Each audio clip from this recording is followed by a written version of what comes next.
for that extremely generous introduction. I was really not prepared for that. First of all, I think so I need to be even more careful about how I write and what I write, because apparently people read them. Because I really didn't know that people read, academic papers. And with regard to writing, let me also mention that I did terribly as an undergraduate student in writing. But it was always my passion. And I give most of the credit to one book, and that is They Say, I Say, which I used for about 6 years to teach academic writing at McEwan University in Edmonton. But probably I learned much more than my students did from that book. I really, I'm grateful to the authors, and I had the pleasure of even meeting the authors. We invited them to McEwan University. So yeah, writing has been a passion of mine, but I keep learning every day. All right, thank you very much again, and good afternoon, everyone. So first of all, I have a maybe surprise or bonus. All of us are actually reading this together, like for the first time, because the last changes I made was probably just like 20 minutes ago. Honestly, I haven't read it in this format, so let's see how it comes out. First of all, I'd like to sincerely thank Wits Centre, especially Melissa, all her students, and the constellation around her, because she's really like a sun with so many people around her, for organizing this conference. It's been wonderful, and I'm really, truly honored to be here. It's my first time in Africa, and also, of course, South Africa. And I really feel privileged that my journey sort of to Africa started here, because I think South Africa stands as a unique country, one that has not only confronted its own complex history, but continues to set a moral example globally, especially these days. Its recent actions regarding what's going on in Gaza and now in Lebanon, it further reflects its unwavering commitment, I think, to justice and human rights, making it an ideal place for discussions on social justice. I want to start by sharing a folk song, parts of which I vividly remember from my childhood, around 2nd or 3rd grade. Some of my friends and I, and you'll know why, used to hear it often, and I want to share it with you now. If you could please show slide 2, like the next slide. So, white, 100 tomans, which is the Iranian currency. Red and white, 100 tomans. Now that we've reached the olive, anything you say is worth it. And again, that's repeated. And then it goes on with other sort of descriptions in which it tries to prioritize and privilege the olive complexion color over other colors, and then comes back to that refrain again, white, 100 tomans, etc. So this is a real folk song. But this song was sung by a friend of ours, someone with an olive complexion, whom we as children would sometimes tease for the color of his skin. Next slide, please. The teasing often involved a word being used in Iran as a joke that I only much later recognized as a particularly harmful utterance. And that word is siyah sukhte, which literally means scorched black or burnt black. It's a term that goes beyond simply describing skin color. According to the most authentic dictionary in the Persian language, it's a 60-volume dictionary, De Khuda. It's very famous. It's also a curse, a slur, and with roots that trace back to Iran's era of slavery. And it might be surprising, I'm sure to many Iranians it is, that institution of slavery was abolished only in 1929 in Iran. Many of us Iranians don't want even to admit this, let alone to think about it, which is a shame. There's a really great book by Dr. Baghoulizadeh, published by Duke University Press, and I recommend everyone to refer to that. I'm reading it these days. I haven't finished it, but I'm through almost halfway through. It's a wonderful book. At the time, we didn't understand the weight of that word. We would laugh, thinking it was all in good fun, but our laughter was deeply harmful. Our friend's response through parts of the song I shared with you was an attempt to counter the insults. However, instead of stopping us, it sometimes only fueled more ridicule. And with regard to ridicule and its complex mechanism, I would recommend one fabulous book, and that is Laughter and Ridicule Towards a Social Critique of Humor by Michael Billig. Um, However, again, instead of stopping us, it sometimes only fueled more ridicule. The song was his way of coping, a kind of survival mechanism, though we didn't see it that way then. Today, I would like to talk about not just humor's potential to challenge power, but also the dark side of humor, which effectively helps to sustain power and hegemony. The side that Dr. Ndlovu, I hope I'm not mispronouncing their name, also focused on in her talk yesterday. Next slide, please. Thank you. But before going further, I would like to clarify what I actually mean by humor. As you have noticed, I've used humor in reference to both what my friends and I did, our taunts and the word we used, and also to what our targeted friend used as a coping mechanism. His singing of the folk song. It's important to clarify why I'm doing so and using the word humor to refer to those. One of our participants, I think it was Karen, I'm not sure if they are here or not. I mean, they have been one of the most contributing members in terms of very thoughtful questions over the past few days. They raised a similar issue when they mentioned videos shared by IDF soldiers after raiding Gaza homes, where they filmed themselves.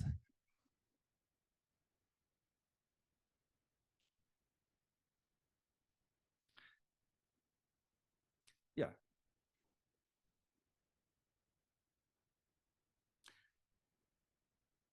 So this example, I'm sure everybody knows about. Like other problematic discourses presented as humor, such as racist, misogynistic, or homophobic jokes, I think it raises a crucial question about how we define humor in our scholarship. For instance, can something be considered humor just because it's framed to provoke laughter? Even when it reinforces oppression or dehumanization, or in this case, degrading and violating international law, among other things. Most definitions of humor, I'm sure all of us know, link it to laughter or amusement, almost taking it as as a necessary condition, something inherently funny. But as these examples show, that approach leads to dilemmas. The idea of videos, for instance, might provoke laughter in some, like the soldiers themselves probably, and also many other people who gleefully, would share them, while causing outrage in others. For many, such acts are not amusing at all and result in what social psychologist, again, Michael Billig, would call unlaughter. And he uses the word unlaughter not to mean not laughing, but he uses it to mean not laughing when laughter is expected of you. So it's an act of protest, deliberate refusal to laugh when others expect it. Humor, therefore, is unreliable and highly contextual. If we define humor as something universally funny, we would have to exclude the IDF videos from critical humor studies. This is where it's important to note, thus ignoring the fact that they are tied to humor and laughter, even if only for some people, which if we consider that as humor, if we don't consider them as humor, we would lose the opportunity to study and critique them from the lens of critical humor studies. Next slide, please. To avoid this dilemma, I follow some other scholars' lead, like Billig, like Simon Weaver, who has done great work in the area of race and humor, in expanding the definition of humor to encompass any discourse intended to elicit laughter or amusement, regardless of whether it actually succeeds in doing so. This expanded definition also helps address another issue, and that is, should we reproduce problematic content like racist humor in our scholarship? The answer is yes, provided that our aim is not to amuse. I see so many books about humor, they feel obliged, and I take this as good intention, but it's really not necessary. They feel obliged to start with something funny. And so sometimes they might fall into some other sort of areas which are problematic, only because they feel obliged that, writing a book means it has to be funny. Like Billig says, for instance, when I wanted to write my book, everybody kept, when they knew that I was writing a book about humor, everybody kept sending me jokes. And that was, and yeah, so he talks about that in the, I think probably it's the smartest book ever written about humor and laughter ever. So critiquing such humor provides the necessary context and removes any implication of agreement with its content.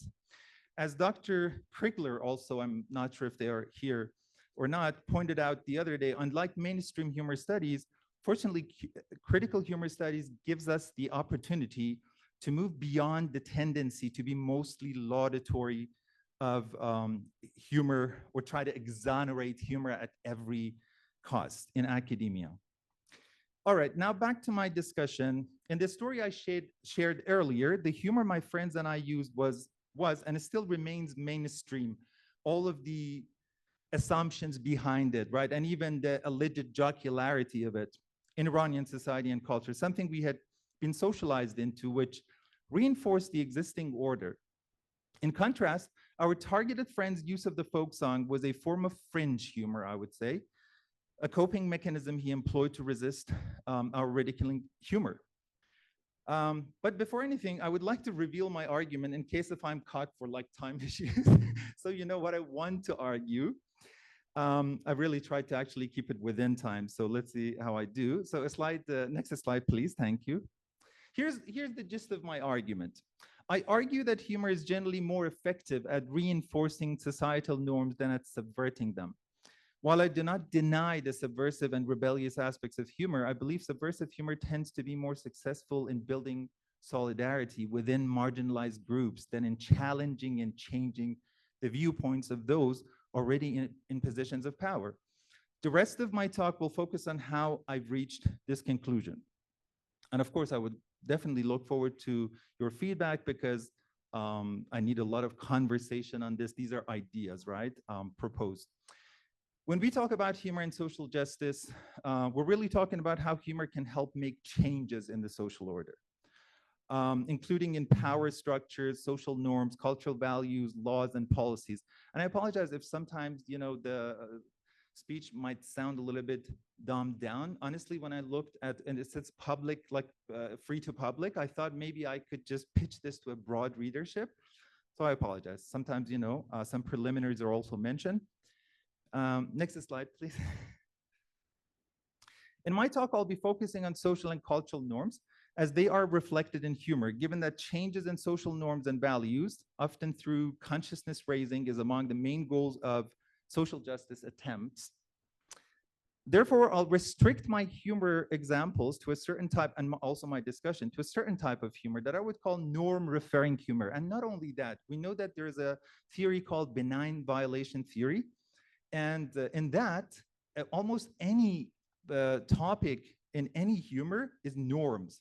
It's all about norms. So their definition of norm is so widespread that I had to narrow down my own definition of norm. So here, I'll be dealing with norms that really could be related to social justice, right? To values, to norms that, again, could somehow be related to social justice.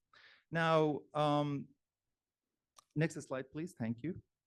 If we are to bring about social justice, we should initiate change among other things in cultural norms and values. Then a vital question we should ask is this: what actually helps to keep the social order, including such norms and values, in place? And we all know that sociologists have already talked about this. They talk about some soft social control mechanisms or strategies and some hard ones, or some formal ones and some informal ones. So we won't go through that.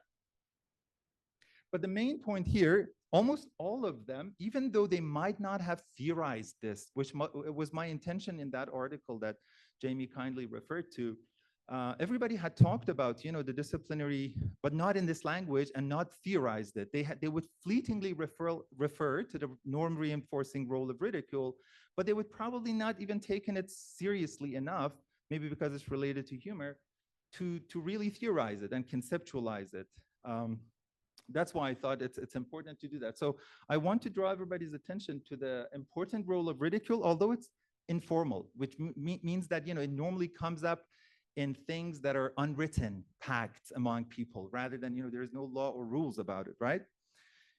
So in my previous work, as Jamie mentioned, so I'll try to be very fast here. I tried to sort of theorize this and also to test it with some humor. At that time, I focused on Anglo-American humor and Iranian joke series. It worked in both cases, and of course, we can talk about it in the Q&A section. If you want, I can give you more details.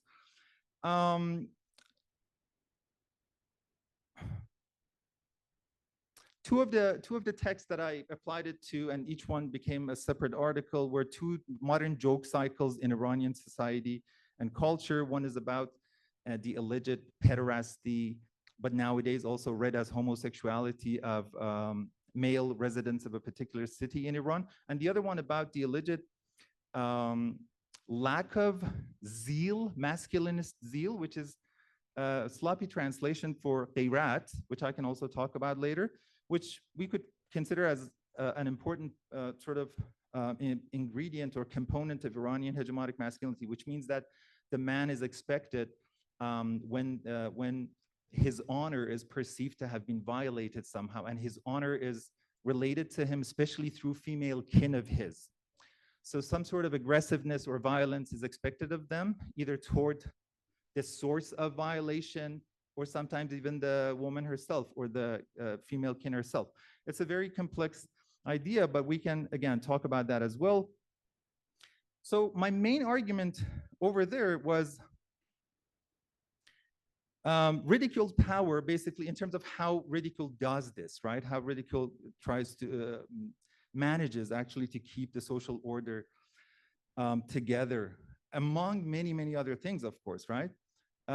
Its power lies in the ability to create self-regulating subjects, not only through becoming the direct target of ridicule, but also through what is called jeer pressure. Some scholars call it jeer pressure, and they did basically like empirical, based on empirical data, they're sociologists. The normalizing effects of being the observer of others being ridiculed for abnormal behavior. And they notice that people, even when they are observers of other people being ridiculed, they self-regulate, actually. It doesn't have to be directed towards them, the ridicule. So it's not a surprise that in patriarchal and heteronormative societies, for instance, if any mainstream gendered humor circulates, because not in all societies, probably we have all sorts of, so it differs. But if any mainstream gender humor exists in such societies, it's not a surprise, given what we just mentioned, that it's most likely supportive rather than challenging patriarchy, supportive of rather than challenging patriarchy or heteronormativity.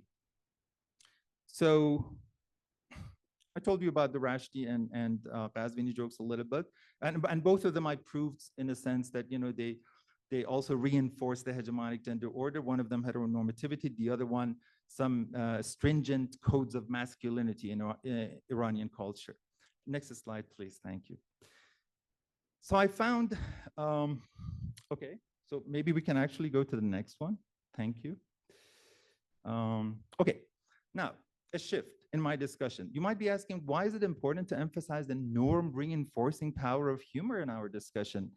If our focus is to use humor, as my title says, somehow, for a completely opposite purpose, that is to challenge the hegemonic, non-egalitarian norms and replace them with new norms that will advance justice.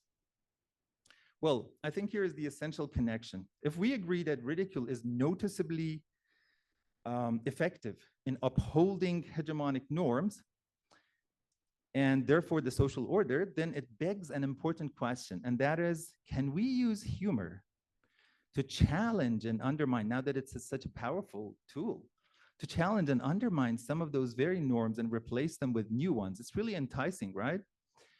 In other words, if humor can work to reinforce the social order, then perhaps it can similarly serve to subvert and change the social order by shaming social subjects, adopting counter-hegemonic norms and values.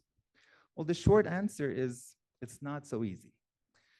As part of my work on gender humor, I also wanted to answer this question. So it naturally took me towards humor that is normally deemed as subversive, In the area of gender studies and gender humor studies, of course, many respected scholars have already actually talked about such humor. They talk about feminist humor, they talk about non-heteronormative lesbian humor that they would mention as instances of gender humor that subverts the hegemonic gender norms in contemporary US society.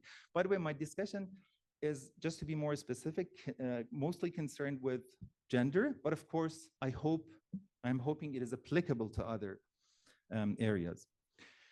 So what I found by studying this scholarship is that without exception, it's interesting, without exception, the same laudatory thing about humor, which we said about, like in humor studies, here as well, these scholars had an overwhelmingly celebratory view of this kind of humor, arguing for its effectiveness in challenging sexist, misogynistic, and heteronormative norms in society. Now, I'll show you some examples. These are the exact examples that these scholars have used. Can we go to the next slide, please? Very quickly. So this is dialogue between a father and daughter. Father, what are you studying? Hillary, I'm studying the American Revolution, the chapter about the founding mothers. Father, really? I never studied the founding mothers in school. Hillary, compare history to cinema, to arithmetic. Dad, how would you feel if they had taught you to add but not subtract? Father, I'd feel they left out half of it. Hillary, bingo. So it is funny. I'm not saying it's not funny, but about its subversiveness, we can definitely talk. So next slide, please. And then two other scholars talk about, they give us, do you mind going back a little bit? Inclusive feminist, okay. And we didn't have any before this, right? Before this. Okay, non-inclusive, sorry, yeah, we forgot this. I was like, yeah, where's the non-inclusive?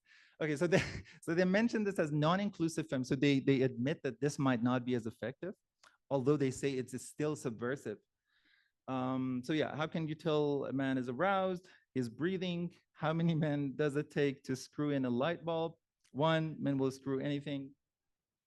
And let's go to not the next slide, but the slide after, thank you. Yeah, the one after this, thank you. And here, I'll just let you to just read them. And these are offered as lesbian humor, as again, subversive. And they probably offer like two more or three more. They write a whole article about these. So they really take this seriously. I respect that. I definitely owe them a lot in terms of, they helps me to think more about this topic and probably come up with my own ideas. So I discussed them in detail in chapter 5 of my dissertation, but unlike these scholars, I was not so hopeful about the change such humor could make in non-sympathetic audiences. Not only because many outsider audiences might not be informed enough to even get the joke in some cases. And by the way, at least in one case, they tell us an anecdote how people were complex even in an academic circle. They started like interpreting one of these lesbian jokes, one person some way, another person another way. So even in that context, it caused some problems in terms of comprehension, but also because they could easily cause resistance due to a clash of norms, especially when offered to non-sympathetic audiences. Therefore, I remained concerned about the real-world impact of such humor and whether it can actually subvert patriarchal norms and values by influencing society on a larger scale. Now, as a reminder, my argument was that humor is more effective in sustaining hegemonic norms than in challenging those norms or establishing new norms.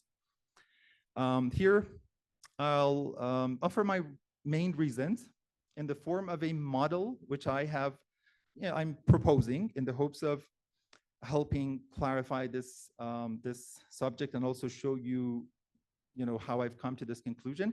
This model, I'm proposing it basically for anticipating the function/impact of humor in different scenarios.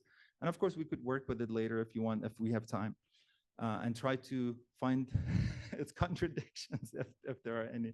I haven't been able to find any so far, but I'm only one person, so. Could we go to the next slide, please? Thank you. The model is based on 4 hypothetical zones or sites, each of which displays the intersection of 2 variables at least, and helps to anticipate probable impact or functions of instances of norm-referring humor, you know, as we defined it. So 1, humor's normative alignment, which I will be talking about. And 2, the audience's stance or stances on the norms, on those norms that are referred to in the humor. So whether the audience might support or challenge or be indifferent about or feel confused about, you know, those hegemonic norms, based on the humor reception context or situational factors. But I'll talk about these 2 one by one. First, humor's normative alignment. So the particular norms suggested or referred to in the humor, what are they?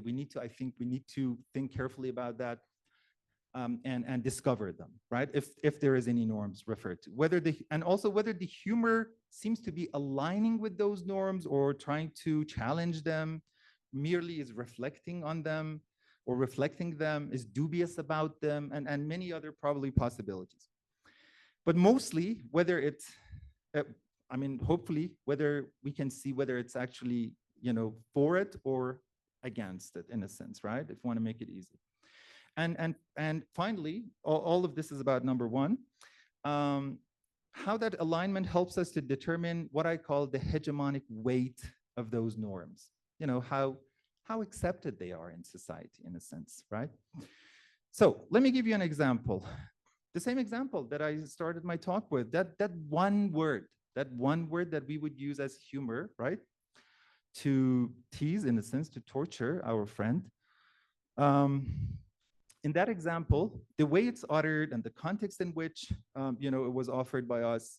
First of all, what norms? What norms are there, right? Well, we could say that it implies, everything in it is implication that we need to sort of somehow infer as informed cultural studies scholars by observing society, right? So a binary opposition of light skin versus dark skin is there, with a hierarchy of colors, with what Thomas Gershik calls hierarchy of bodies and bodily normativity.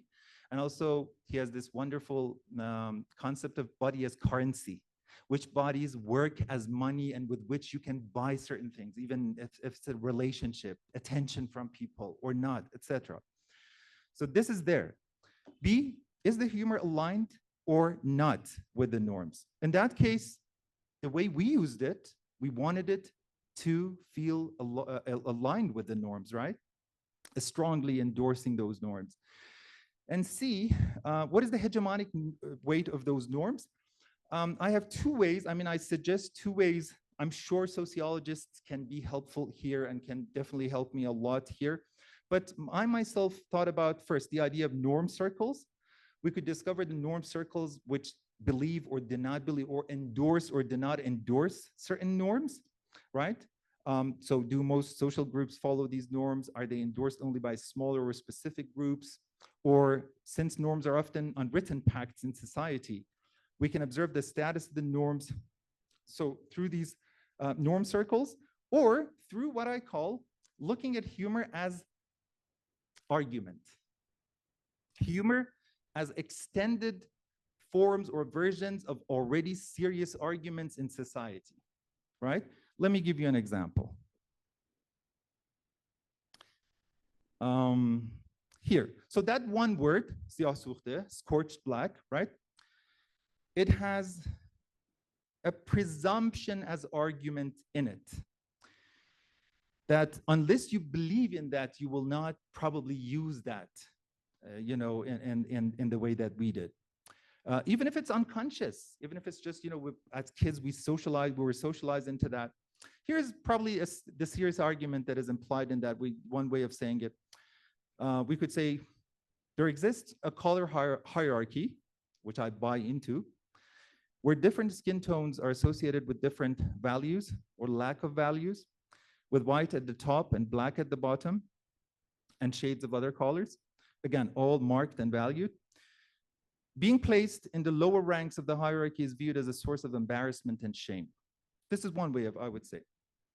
Let me give you a couple of other examples. I might not have actually mentioned over there, but I'll just mention these 2 jokes that I got from my own dissertation. These are mainstream misogynistic jokes, right? So I apologize. I want to critique them. Man, my wife drives like lightning. By the way, some of these might actually seem funny because of the creativity in them. But in any case, we'll dissect them and see what's happening here. My wife drives like lightning. Friend, you mean she drives too fast? Man, no, she hits trees. Another one, we bumped into a couple of friends yesterday. My wife was driving.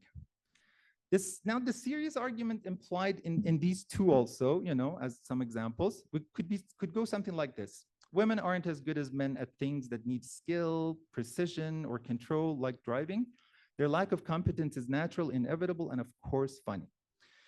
So that's for the norm alignment part. Now let's go to the audience. I'm glad because we're somehow getting closer to the end and probably it's not too long, right? Okay, so it's working. Okay, really? Okay, audience is a stance on the norms, which itself relies on humor reception context, or you could call it situational factors. Now, what do I mean by this? Humor reception context or situational factors, I basically use them they come down to asking key questions about the setting, anything that actually adds to the complexity of an instance of humor as a social practice, right? As a discourse, an instance of discourse. Key questions about setting the context in which the humor is being delivered and received. Who is telling the joke? Where is the humor being shared? In what venue? Through what medium? Who makes up the audience? What are their norms, values, and worldviews? What is the relationship between the humorist and the audience? And many other variables, right? So these questions, I think, play a significant role in shaping how the humor is understood and reacted to by the audience. Now let's go to the model itself, where a combination of these two factors, I'm hoping, will help us in anticipating the probable functions of norm-referring humor. And the reason why I'm offering this is it does two things. First of all, it helps us to somehow organize and give some sort of neat order to, if hopefully, you know, to how humor works in terms of, again, norm-referring humor in terms of its possible impact and functions, but also help us with regard to my argument in terms of what are the chances of, if this model works effectively, what are the chances of subversive humor at actually even just doing its work the way it is supposed to do, right? So number one, let's go to the next slide, please, I think. Okay, so this is what I've called the first zone, normative resonance zone. It's where, you know, it's all about, you know, the wedding of norms and, you know, they're so happy. Hegemonic norms I'm talking about, right? So in this zone, I would say the humor's normative alignment, the humor reflects and reinforces hegemonic norms and values. Context and audience is a stance, like-minded audience, most of whom subscribe to the hegemonic norms.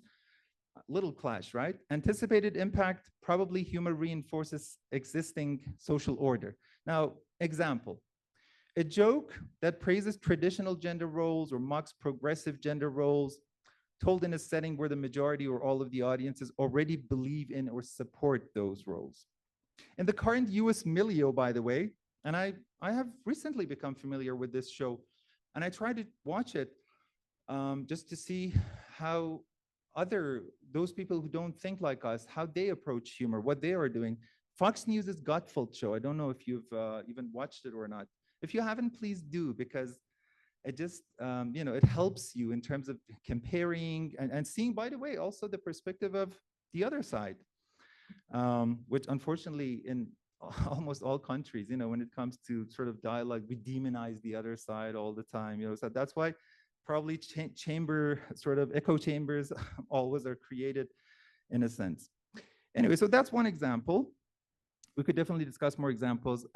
Next slide, please. The next one I've called conflict zone. And here is a zone where a clash between humor's alignment on one side and the audience's stance arises. At least two scenarios I think we could envision for this. One, The humor endorses hegemonic norms, but the audience mostly contests those norms, leading to resistance or rejection among other responses. So for instance, a joke that mocks feminist ideals or mocks Black Lives Matter or DEI, speaking of which, if you haven't watched it, watch Am I Racist? It's a movie made by Matt Walsh, very ultra white, you know, a friend of Ben Shapiro. They're in Daily Wire together, right? And just watch that. It's just focusing on ridiculing DEI industry, he says, but he basically he tries to do everything, right? The industry part I find funny because there are some people out there who really want to take advantage of DEI for really just commercial purposes. But again, he mixes things up, and of course, you know, they have their own agenda in a sense, but I would watch it. Or such jokes, for instance, or clearly misogynistic, homophobic, ableist, transphobic joke told in this very room, in Bonafide, right? So response, rejection, unlaughter, hostile reaction. And of course, people like us understand why, and rightly so. Possible impact, reinforcing the audience's stance on hegemonic norms and on their own probably counter-hegemonic norms. Now, the other scenario could be the humor embraces non-hegemonic norms, right? Like those feminist or lesbian humor instances. But the audience, wow, I'm not doing, okay. We're almost there, thank you, yeah. But the audience mostly subscribes to hegemonic norms. Example, a joke that supports feminist ideas or homosexuality ideas, you know, told to a predominantly conservative traditional audience. Response, backlash, discomfort, among other things. Possible impact, reinforcing the audience's stance on hegemonic norms. Next slide, please. Almost there. So, subversion zone. The humor in this zone challenges hegemonic norms, including reinforcing the values of marginalized or fringe groups in a sympathetic audience. Why do I say sympathetic audience? Because that's where the success of that joke is guaranteed, in a sense. This is what I would call the social justice zone for humor, right? This is where it should actually like do its work. It's par excellence, I would call it social justice zone of humor. Response, definitely positive. In most, if not all cases, celebration of the humor. They even write articles about them, right? Possible impact, reinforcing the non-hegemonic group's belief in those fringe and the fringe norms sort of embedded in the humor. And you definitely know about the examples, you know. So, for instance, a joke that promotes LGBTQ plus rights and mocks heteronormative assumptions told in a supportive community gathering, again, like in this room. And number 4, next slide, please.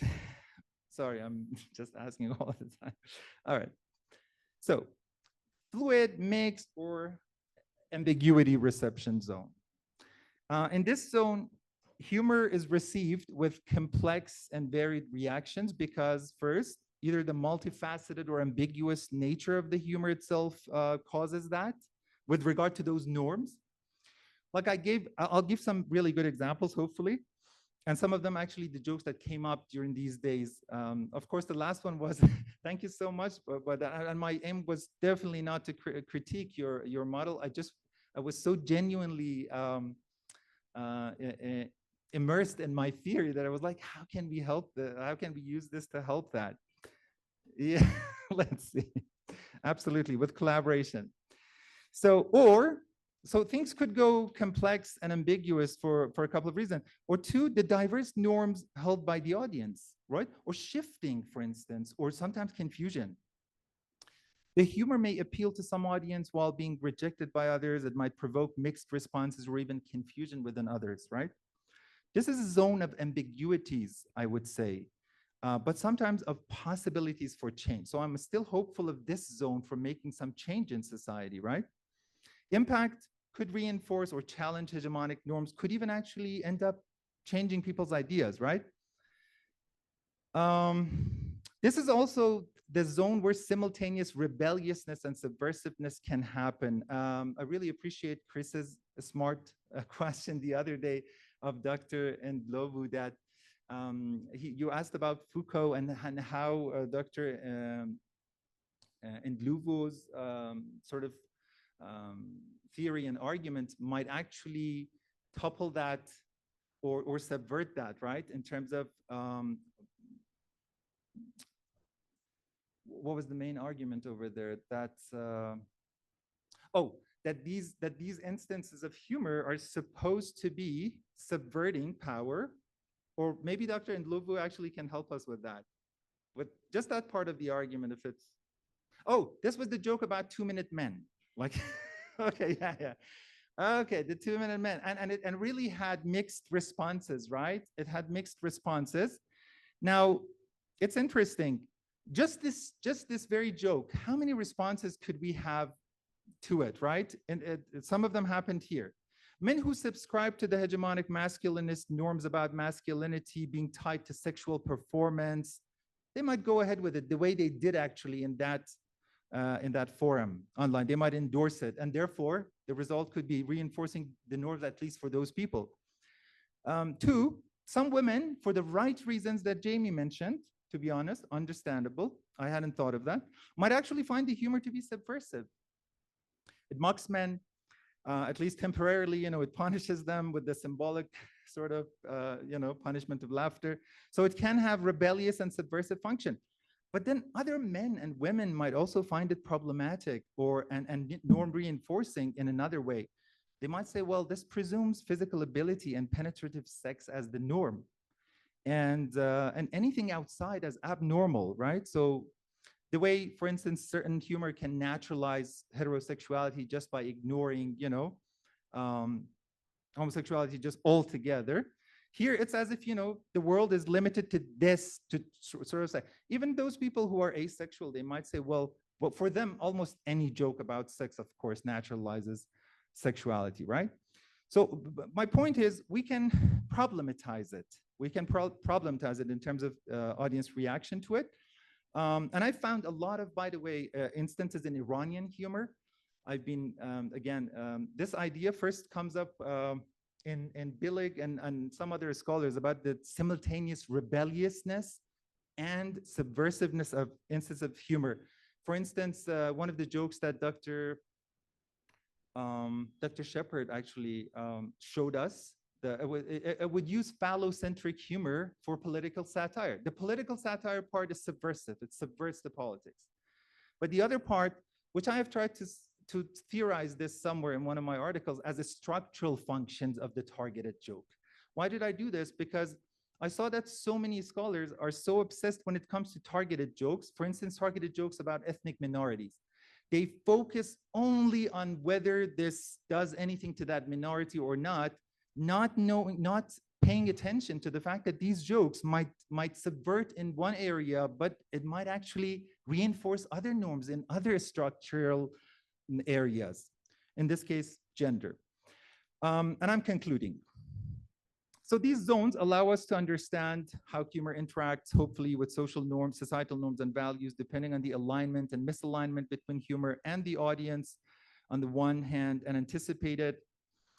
And they provide a framework for analyzing humor's hopefully social impact and function.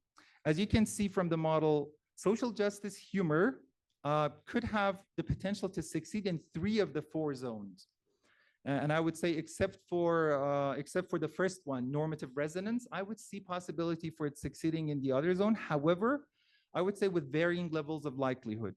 And the subversion zone success is almost assured, as I mentioned, because the humor aligns with the audience's values.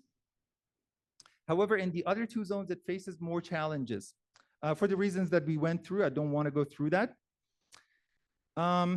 Interestingly, to test my argument, what I did is that I almost visited, I hope I haven't left any outside, but I can send this list to anyone who wants. I did a research in peer-reviewed articles, all of them about using humor for social change, social justice matters. It could be social movements, it could be just norms like the way I talked about. And here's what I came up with. In just a couple of minutes, I'll mention this. I organized their resulting sort of functions to 3 categories. Direct impact. Can humor directly make changes or cause changes? I found this only referenced in 4 articles and to varying degrees. In many of them, it's weakly mentioned just alongside other things. In some of them, it's not even warranted. You look for evidence. It's not there, empirical data, right? Indirect impact and then limitations. So indirect impact, it might indirectly help to advance social justice. For instance, through intergroup communication, emotional and psychological well-being, interpersonal relationships and social bonds, it helps all of these. And they have been proved, of course, as strengthening collective identity in at least 1, 2, 3, 4, 5 here. But the data is more, it could be confirmed more easily, because there is empirical data, right?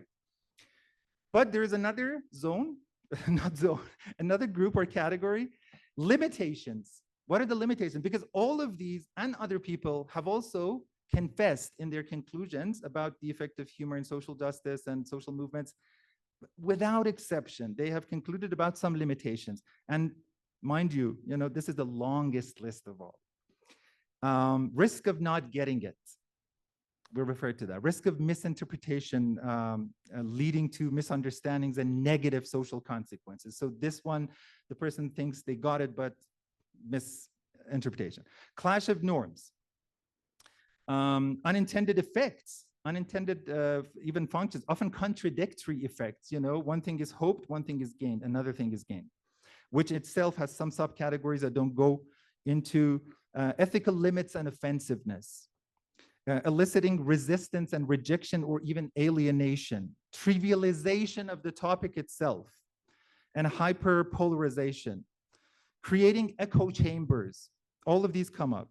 Incorporation into power structures.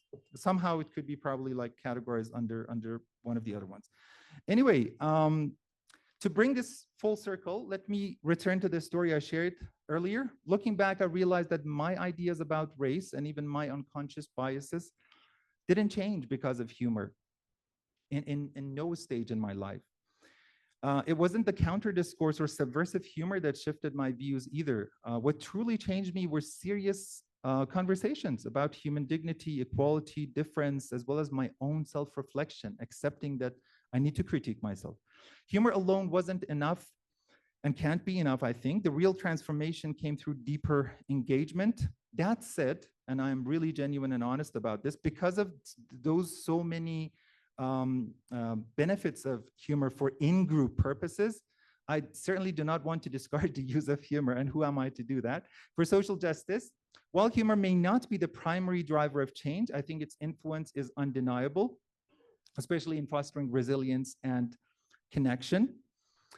And I believe, but still I believe change happens through serious work and deep reflection. And one of those serious practices is, of course, what we have been doing over the past 3 days, to be honest. Talking seriously about humor, even if sometimes, as Dr. Vogt Williams masterfully sort of argued, as in a killjoy manner. As one of our wonderful speakers, of course. And by critically engaging with humor, we are really advancing the kinds of conversations that I am sure, even in the long term, even though in the long term, will make a real difference. With that, I leave you with hopefully optimism that through humor, among other things, solidarity, of course, meaningful engagement, we can definitely continue to advance the cause of social justice. Thank you very much, and my apologies.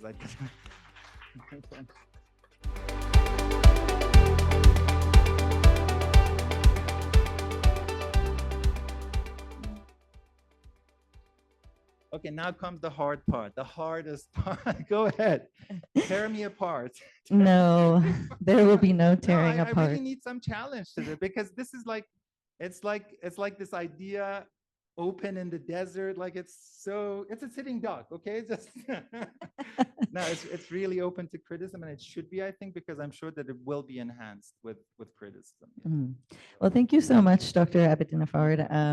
I think that was a wonderful presentation to end on, because because you so nicely, I think, wove together a lot of the other speakers' insights into your reflections. And I think that you also provide a really nuanced model, and a lot of theorizing has gone into the work that you do.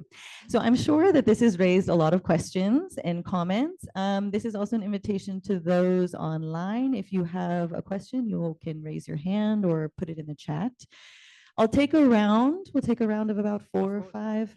We are running a little bit late, so we're eating into tea time. If you want tea, you can go get it and come back to the room before our next session. But yeah, let's take some questions. So hopefully you're not regretting the decision to say No. invite this. No, in fact, I'm Okay. very affirmed in that No, decision. That's very. So Yeah. I think this conference has been a really interesting and also illuminating gathering, in the sense that we have really been exposed to quite a wide range of interpretations and perceptions around how humor operates and what constitutes it and what its consequences are. But with your presentation particularly, so I know that you might be waiting with bated breath for a question. There isn't a question. This is just a moment of relation. No, why? Please do anything you would like to do.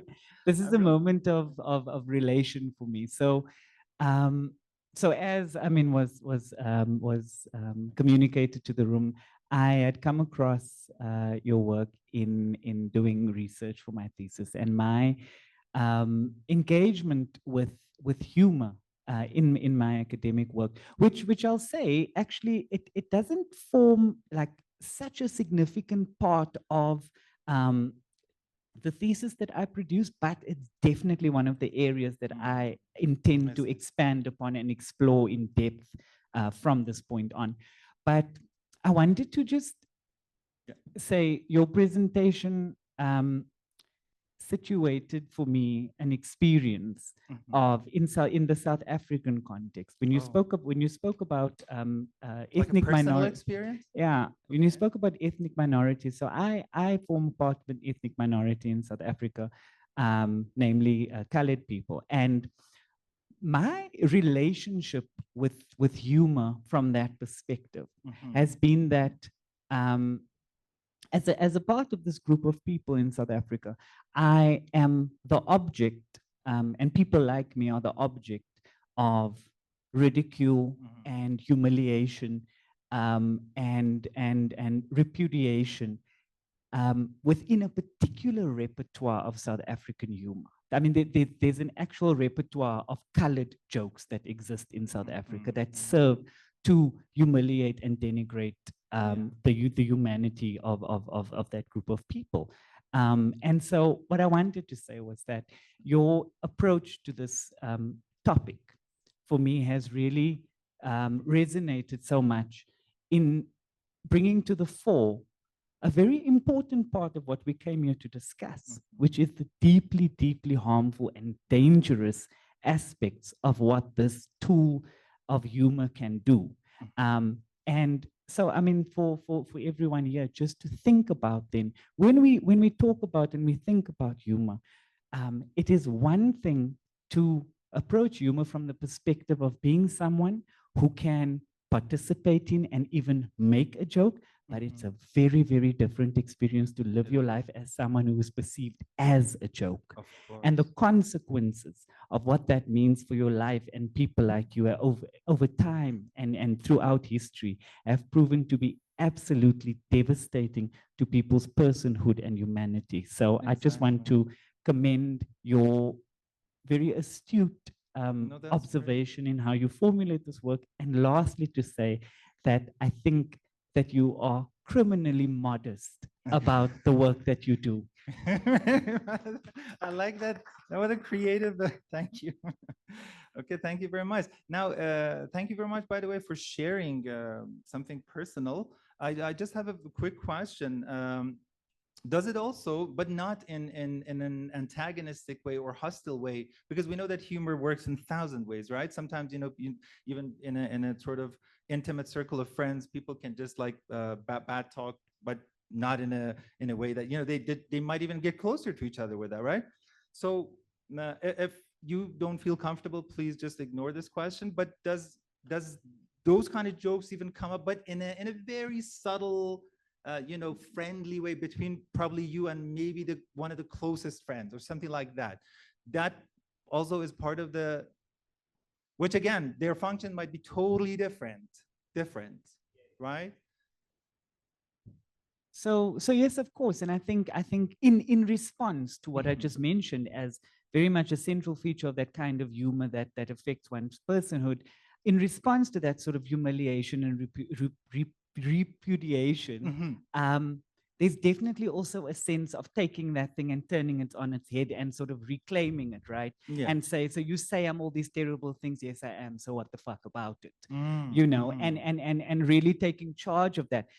I think with any conversation on humor, it always matters who tells the joke and who's in on it and who's on the outside of it. Yeah. And what happens after the joke finishes, right? Yes. Yeah. No, thank you very much. And yeah, just coping with the effects of that's the totally different and important area. George, did you have a question? Oh my God. Yes. I love you, George. Go ahead. How much? Let's see. We'll see after this question. It's relative to this. Go ahead. Thank you so much. I think it was also very beautiful, as mentioned before, as a kind of conclusion, bringing things together and leaving me also with so much food for thought that whatever we say now seems to be anecdotal in regard to all your deep research. Your presentation made me much more aware about the power also of unlaughter. And I thought that was such a beautiful counter strategy. And on the other hand, what I thought, as you were speaking a lot about the discourse and analyzing it, I think what just had been mentioned before, it is also the bodies. Which bodies, not just who, but also bodies in space. Sorry, voice you mentioned? Voice. Bodies Okay. in space. Of course. And how they, again, totally change narratives. And so I think humor crosses bodies and specific bodies. And these bodies can be resistance. I mean, when we saw yesterday Dame Zaza Gabor Houston, I just was so deeply moved because there was also something about an embodied humor which could cross and could also be at the edge. And I think maybe also you spoke about ambiguity, but also maybe it is the bodies and the travels, because like humor travels. Yeah, and also changes. And so it is narratives actually which we set in place and which can go wild. So for me, that part also, that we shouldn't look at it as a done phenomenon, but as a traveling one.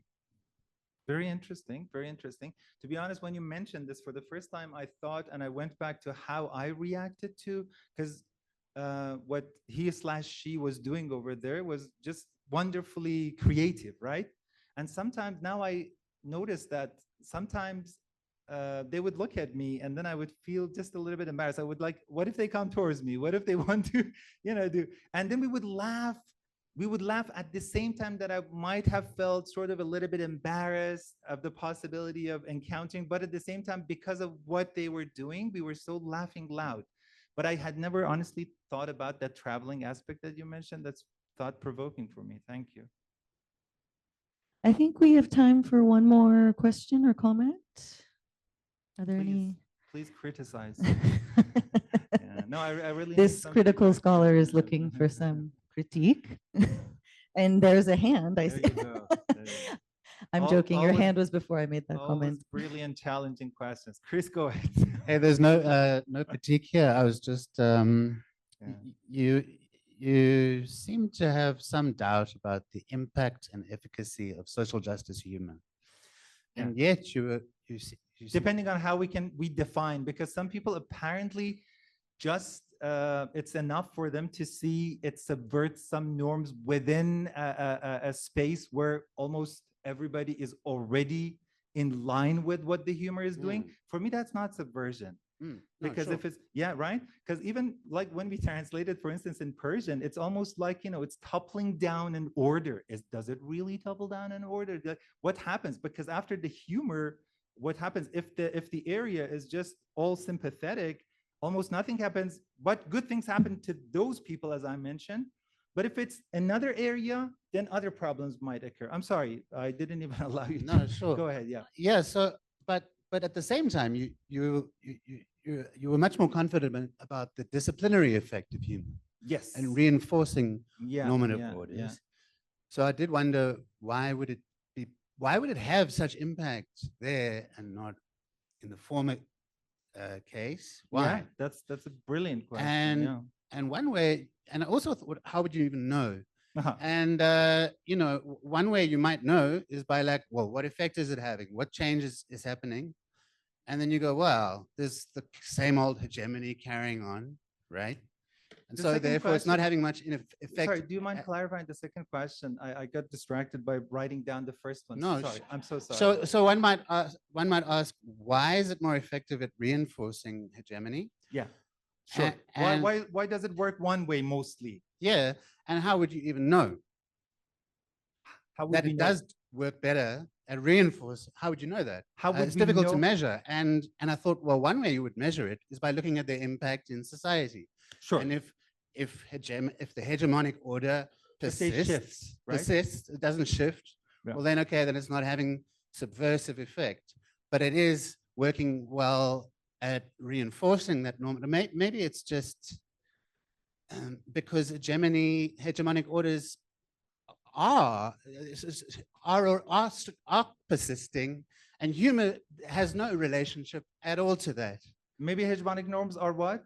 I mean, maybe it's just because hegemonic norms are more likely to persist, and humor is neither here nor there. But the question is, in sociology, and I'm not a sociologist, so it's not having effect or impact in either case. Okay. It's just that.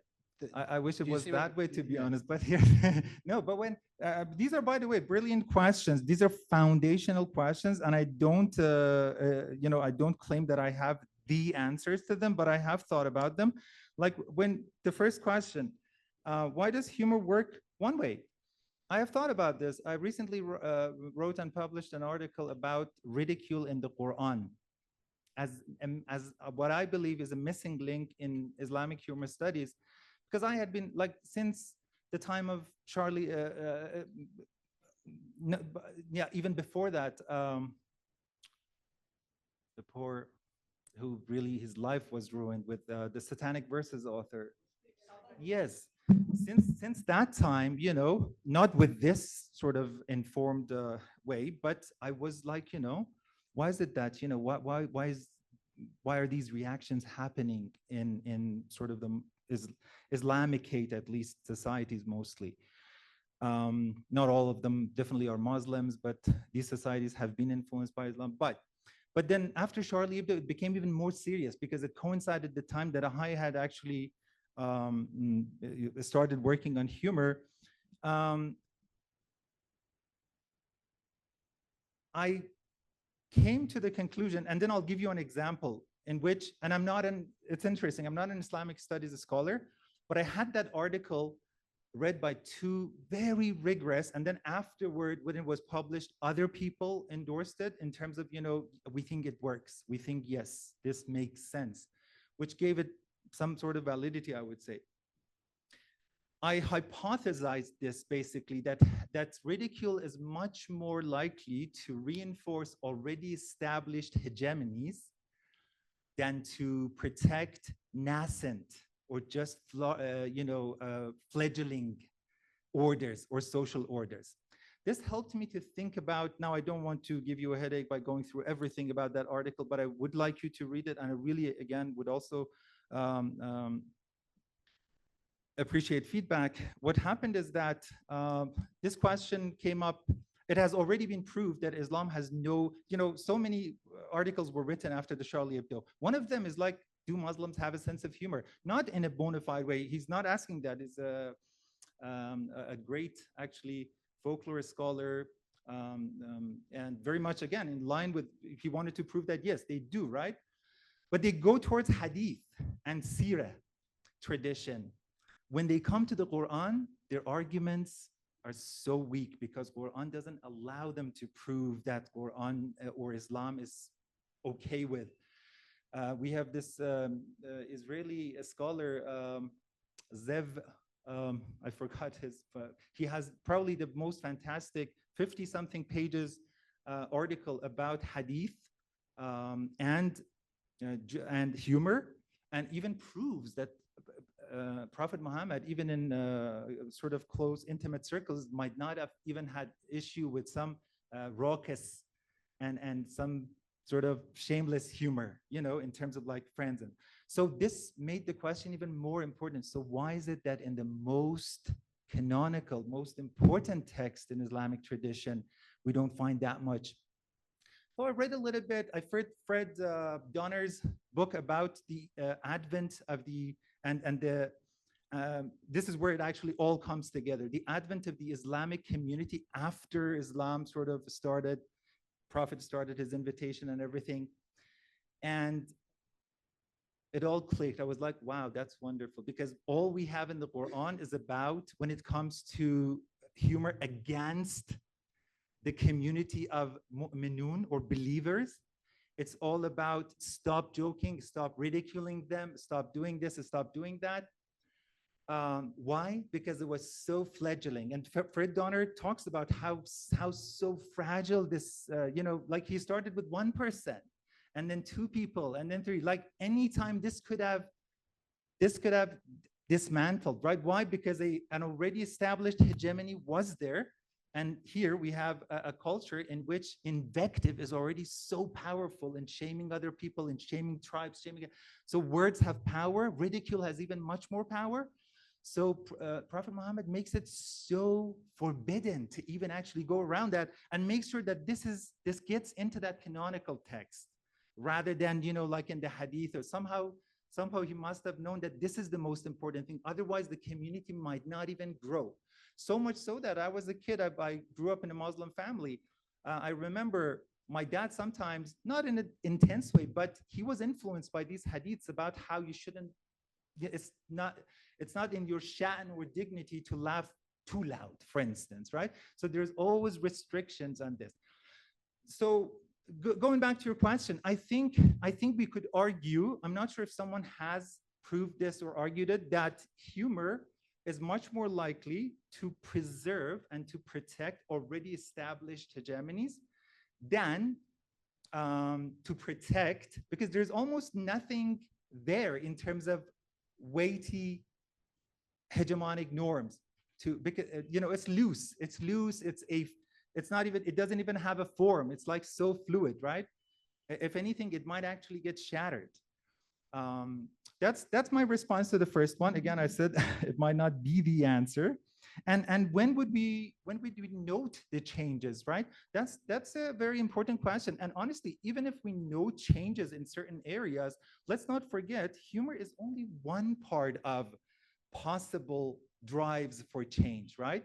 That's why I'm coming to the conclusion after having read, by the way, Melissa, when you invited me, I was like, there are way more qualified people. I bumped into a couple of books written about humor, and one of them is called Revolution is Hilarious, something like that. I forgot the name of the author.